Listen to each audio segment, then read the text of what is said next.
Connaître ce que sont le plagiat et la contrefaçon, c'est bien. Les éliminer de vos pratiques, c'est encore mieux. À la fin de cette vidéo, vous saurez de quels moyens se dotent les universités pour combattre le plagiat et la contrefaçon et comment ceux-ci sont sanctionnés. Michel Bergadaa, professeur à l'Université de Genève et spécialiste des questions liées au plagiat, résume ainsi les différents problèmes éthiques que pose celui-ci dans son article « Une brève histoire de la lutte contre le plagiat dans le monde académique ». Le plagieur s'inscrit en faux vis-à-vis du droit fondamental du lecteur à accéder à l'original des sources de la connaissance. Il s'approprie une œuvre de l'esprit, donc unique. C'est une grave atteinte au droit de la personnalité. Les comportements plagiaires portent atteinte au droit ultérieur des auteurs de publier le résultat de leurs travaux. Le plagieur fraude le système car il multiplie à bon compte le nombre de publications figurant sur son curriculum vitae. Le plagiat est une porte ouverte à de nombreuses dérives. Une personne n'ayant pas de scrupules à plagier en aurait-elle à trafiquer ses données ou à mentir sur ses résultats? Autre conséquence, lorsqu'il est révélé, le plagiat nuit à l'image de l'institution du tricheur, à ses collaborateurs et à ses étudiants. Le rôle social de la revue scientifique traditionnelle n'est plus tant de diffuser des objets de connaissance, d'archiver des connaissances canoniques ou de contrôler la qualité des articles publiés, il est surtout de qualifier les auteurs. Le plagiat s'inscrit donc en faux dans la réalité des index de citation et à chacune de nos publications, nous pouvons en toute bonne foi promouvoir un faussaire et son institution. Le plagiat induit des dommages collatéraux importants. Dans les établissements universitaires, la mise en examen du présumé plagieur appelle des commissions d'enquête longues et coûteuses. Nul ne chiffre aujourd'hui les salaires des avocats et des enquêteurs associés, le temps perdu par les directeurs de recherche et autres parties prenantes. Or, il n'y a aucune compensation pour les établissements ayant l'honnêteté de conduire de telles enquêtes. Cet argent est bien souvent prélevé sur les budgets de la recherche. Pourtant, malgré le coût matériel et déontologique du plagiat, celui-ci n'a cessé de croître au sein des universités. Michel Bergadaa l'attribue à 5 facteurs majeurs.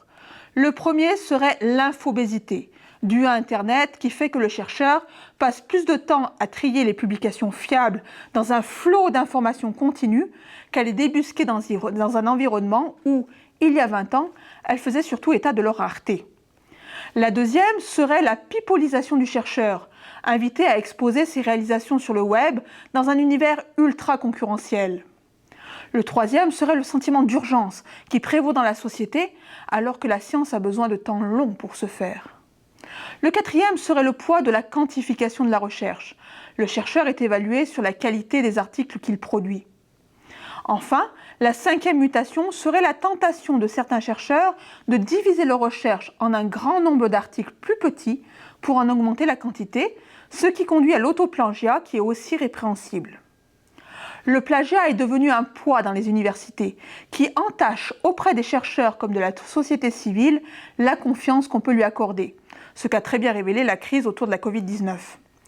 Les universités cherchent donc à se doter de moyens permettant de repérer et de sanctionner le plagiat afin de tenter, sinon de l'éliminer, du moins d'entraver son développement.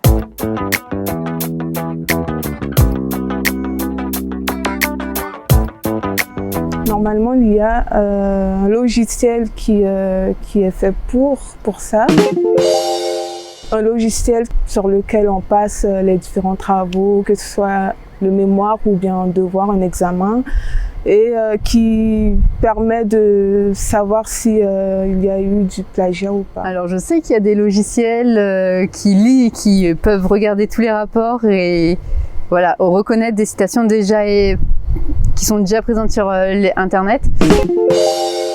Je connais pas le logiciel de l'université, mais je sais qu'il y en a plusieurs qui existent et que c'est comme ça qu'on peut reconnaître le plagiat.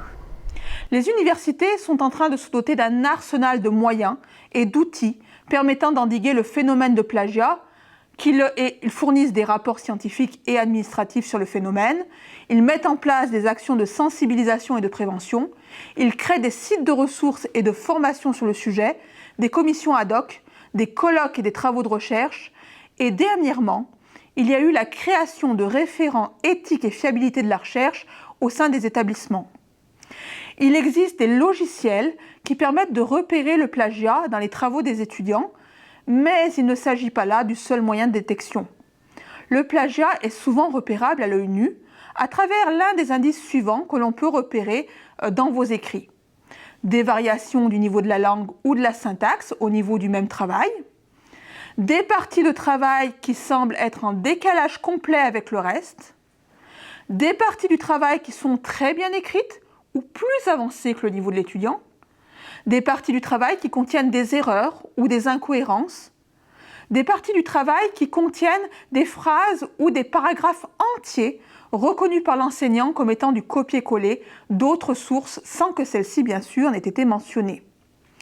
La quasi-totalité des universités françaises, dont l'Université de Guyane, sont équipées d'un logiciel anti-plagiat que l'on nomme Compilatio.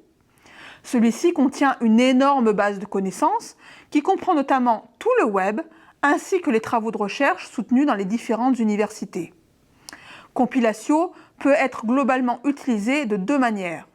Soit l'évaluateur peut se connecter directement au logiciel en s'identifiant via un compte fourni par son université de rattachement, soit il peut choisir de l'activer à la remise des travaux sur une plateforme pédagogique de type Moodle. Pour les besoins de la démonstration, nous passerons par la première solution. Nous voici sur le site de Compilatio. Nous nous connectons en utilisant le compte fourni par notre université d'origine.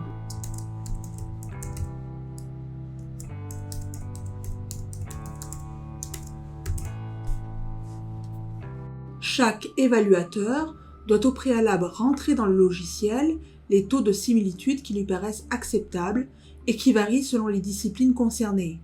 Certaines disciplines, comme les sciences juridiques, ayant plus besoin de citer que d'autres.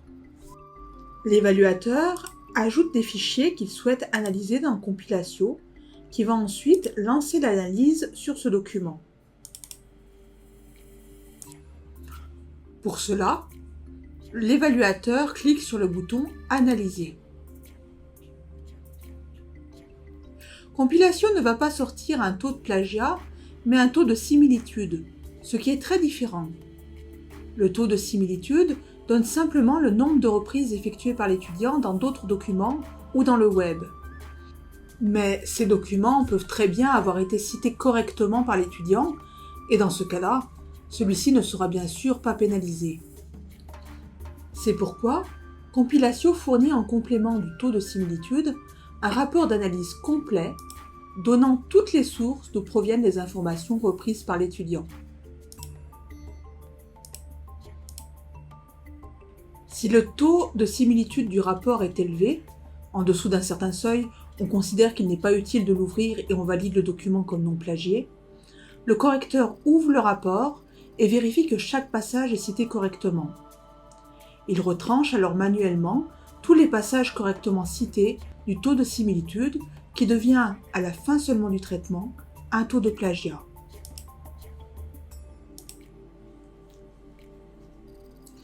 Il reste à l'évaluateur le soin d'apprécier s'il peut considérer le document comme plagié ou non, les codes couleurs de Compilatio aidant à ce choix. Vert, très peu de plagiat, rouge, beaucoup de plagiat, et orange, intermédiaire. On attend d'un étudiant en master ou en doctorat qu'il s'appuie sur les connaissances produites sur un sujet par des spécialistes et qu'il les confronte à sa recherche afin de produire une analyse qui lui est personnelle. Cela veut dire que vous ne devez absolument citer des sources, car d'autres que vous ont déjà travaillé sur votre sujet et ce sera valorisé dans le cadre de l'évaluation. Et que vous devez surtout respecter les règles de citation académique pour éviter le plagiat. Cela veut dire aussi que faire de son travail une simple accumulation de citations sans montrer d'analyse personnelle est également prohibé, et ce, même si vous citez correctement. Compilatio n'est disponible que pour les personnels et les chercheurs des universités, pas pour les étudiants. Il existe cependant une autre version du logiciel, disponible cette fois pour les étudiants. Il s'agit de Compilatio Studium. Cet outil n'est bien sûr pas là pour vous aider à tricher, mais pour repérer pour vous les endroits où vous auriez mal cité vos sources et vous accompagner dans le respect des règles de citation académique.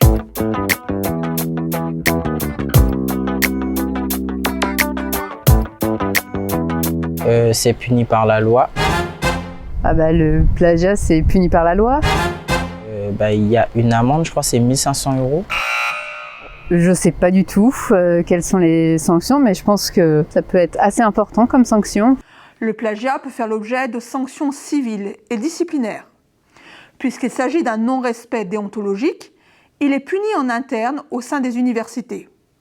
Les sanctions prises peuvent aller d'une note de 0 pour un devoir ou un rapport académique à une exclusion de l'université pour plusieurs mois, voire plusieurs années, ou encore une interdiction de passer les examens pendant un certain nombre d'années, y compris le permis de conduire. Pour les enseignants, personnels et les chercheurs déjà en poste, il peut conduire à l'annulation d'une thèse ou à un licenciement. Le caractère volontaire ou involontaire du plagiat n'est pas du tout considéré dans la prise de sanction à l'encontre de l'étudiant. Lorsque le plagiat ne respecte pas les règles de la courte citation, il peut être sanctionné pénalement via le délit de contrefaçon.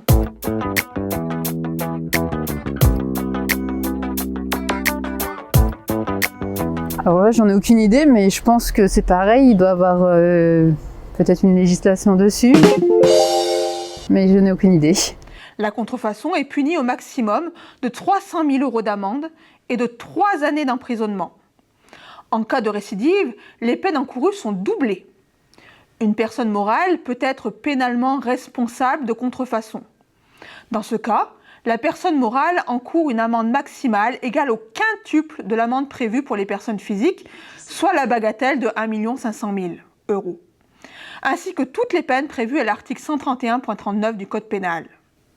En plus des peines principales, amende et ou prison, le juge peut infliger au contrefacteur des peines accessoires, destruction de l'œuvre contrefaisante, saisie des recettes en cas de commercialisation, fermeture de l'établissement ayant servi à commettre l'infraction, publication du jugement aux frais du condamné. Voilà, vous savez tout, ou presque tout, sur la détection et la sanction du plagiat et de la contrefaçon dans les universités. Rendez-vous à nouveau sur le site d'Ikigai à l'adresse suivante: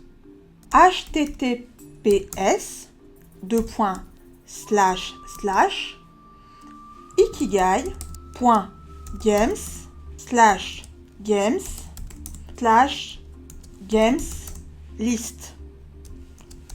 Une fois sur le site d'Ikigai, descendez à nouveau dans la liste des jeux proposés et cliquez cette fois sur Master Quiz. Vous arrivez sur la fiche de présentation du jeu. Vous reconnaissez le lien de téléchargement pour Windows avec installateur. Comme pour Party Right, vous pouvez cliquer sur le bouton Autres plateformes pour trouver toutes les versions adaptées aux autres systèmes d'exploitation d'ordinateur comme macOS. Sachez que ce jeu est également disponible en version mobile sur Android et sur Apple Store. Vous pouvez le télécharger sur votre téléphone portable, soit en cliquant sur l'un des liens ci-dessous, soit encore en le cherchant directement dans le Play Store ou dans l'Apple Store de votre appareil. En revenant sur la fiche de présentation du jeu, vous trouverez le bouton « Télécharger la version sans installateur ». Il vous permettra de télécharger le jeu sans disposer des droits d'administrateur de votre poste. Pour jouer au jeu Master Quiz, lancez ce dernier depuis votre ordinateur ou depuis votre téléphone mobile. Vous pouvez vous authentifier en cliquant sur le bouton « Se connecter » si votre établissement est membre du consortium Ikigai. Si ce n'est pas le cas, cliquez sur le mode « Invité ».